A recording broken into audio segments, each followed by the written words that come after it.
Picture this, you're hundreds of miles away from shore. The ocean is vast, the weather is totally unpredictable, and suddenly the unthinkable happens.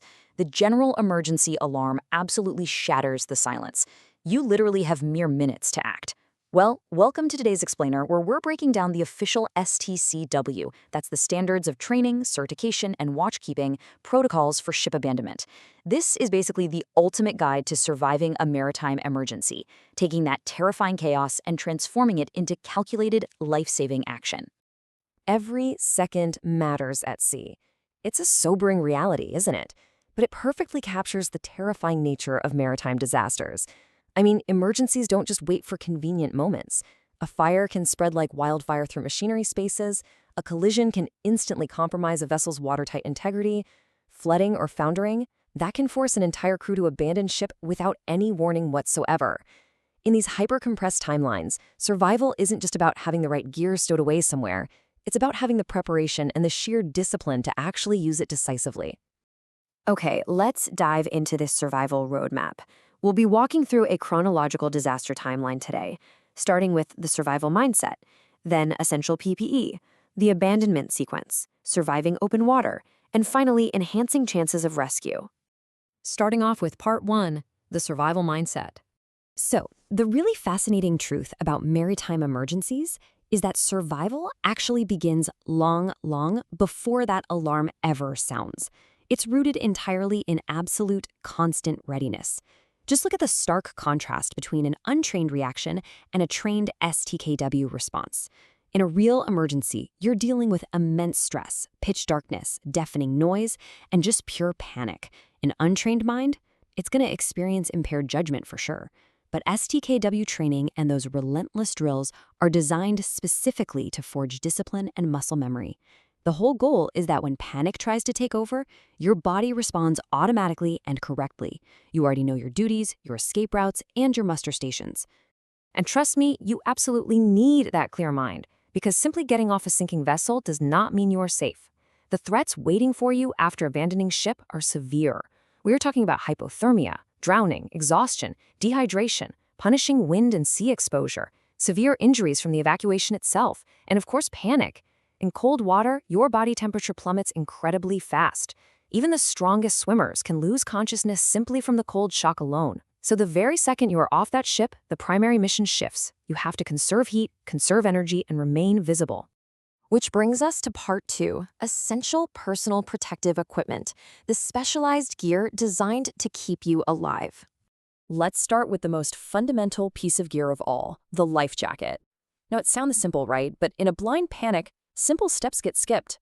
The procedure means removing heavy clothing obstructions first, putting it on according to the specific manufacturer's instructions, and then securely fastening all the straps. The absolute crucial point here is Step 4, tightening those crotch straps. If you don't do this, the life jacket will violently ride up or even rip right off over your head the second you hit the water. You also have to check your whistle and light. Never, ever jump into the water without your life jacket securely fastened. And this brilliantly illustrates the next level of protection you need for freezing environments, the immersion suit. This is critical in cold waters to drastically reduce heat loss. It's basically a full-body survival envelope. Notice the precision required here. You have to remove your footwear, enter carefully so you don't tear the waterproof seals, pull the whole thing up, lock the zipper completely, and perfectly fit the hood, gloves, and face seal.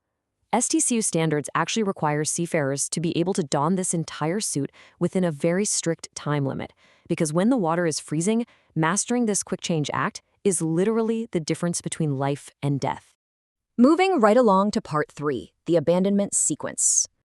I want you to imagine you're sound asleep in your cabin, or maybe you're working deep down in the engine room, and suddenly the general emergency alarm rings out. Here is the life or death macro sequence you absolutely must follow. First, stop work immediately and proceed calmly to your assigned muster station, wearing your survival equipment. Do not go back to your cabin for personal belongings unless specifically told to do so. Once you're at the muster station, an officer conducts a head count. Now pay close attention to the third point on this timeline, the abandoned ship order. This is incredibly critical. Only the master of the vessel can give the final order to abandon ship. Once that order is actually given, the crew proceeds to board the survival craft, like lifeboats and life rafts, in an orderly manner, making sure to assist the injured or weak. However, sometimes things go wrong and it's necessary to enter the water directly.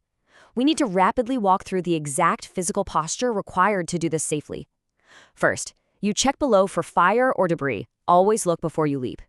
Then you hold your life jacket firmly by crossing one arm tight over your chest. You use your other hand to pinch your nose and cover your mouth. Keep your feet absolutely glued together. And you step out, feet first. You never ever dive headfirst. Doing so with the life jacket on could literally snap your neck when you hit the water. Okay, part 4, surviving the open water. You've made the jump. You've hit the ocean. The immediate aftermath here is absolutely critical. Your very first goal is to swim away from the vessel to avoid the massive suction effects of the sinking ship. But once you're clear, you must immediately switch gears to conserve energy. If you're floating in the water, you need to adopt a specific posture right away. It's called the HELP position, which stands for Heat Escape Lessening Position. You draw your knees up to your chest and keep your arms tight to your sides to protect your body's major heat loss areas. If there are other survivors with you, you don't float around alone. You form a huddle. Linking arms in a tight circle not only conserves everyone's shared body warmth, but it makes you a much larger, easier-to-spot visual target for rescue helicopters. Now, often, life rafts will deploy upside down in heavy seas. Fixing this requires a very specific mechanical technique. You swim over to the raft, locate the righting strap, and you try to stand on the side where the heavy CO2 gas cylinder is located. Then you grab the strap and literally fall backward, leaning back to use your own body weight to pull and flip the raft right over yourself.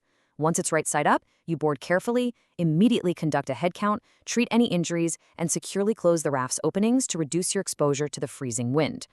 And that brings us to our final phase, Part 5, Enhancing Chances of Rescue. Now, what's really interesting about this slide is understanding how you stabilize once you're in the raft. You're off the ship, you've survived the water, and you're inside. Now the mission is making absolutely sure the rest of the world knows exactly where you are while keeping yourselves upright. Your immediate priority is deploying the drogue or sea anchor. It basically looks like a simple underwater parachute, but it is an absolute lifesaver.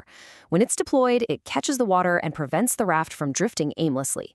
But even more importantly, it keeps the raft stabilized and oriented properly against terrifying, massive waves, stopping you from capsizing all over again. Then we have your ultimate electronic lifeline, the EPIRB. That stands for Emergency Position Indicating Radio Beacon. We can think of this piece of equipment as essentially your global distress flare. Once you activate it, it actively broadcasts your exact location to a network of search and rescue satellites orbiting the Earth, directing global rescue units straight to your coordinates out there in the open ocean. And right alongside the EPIRB is the SART, the Search and Rescue Transponder. This clever device helps nearby ships actually pinpoint your location right on their radar screens. You also have portable VHF radios and visual signals like hand flares and smoke. But there's a really crucial rule of survival training here. You only use distress flares when rescue units are actually visible or expected nearby. You definitely don't want to burn through your only visual signals when there's no one around to even see them. So, wrapping this all up, when seafarers are actually assessed on these STCW standards, success isn't just about raw speed. Competence is measured by the correct timing of actions, following the proper sequence, effectively using the equipment, and maintaining calm, disciplined behavior to minimize threats. It's all about executing safe, coordinated actions that are appropriate to the terrifying conditions happening all around them. Which leaves us with this final thought to ponder. We've seen today that at sea, an emergency can strip absolutely everything away in a matter of minutes, leaving only your training and your mindset. So, in a true maritime disaster, would your level of preparedness, your muscle memory, and your discipline be enough to determine not only your own survival, but the survival of the crewmates counting on you? It's a profound responsibility, and it definitely gives you a whole new level of respect for the seafarers who train relentlessly to ensure that if the worst ever happens, they are ready. Thanks for joining me on this explainer, and keep learning.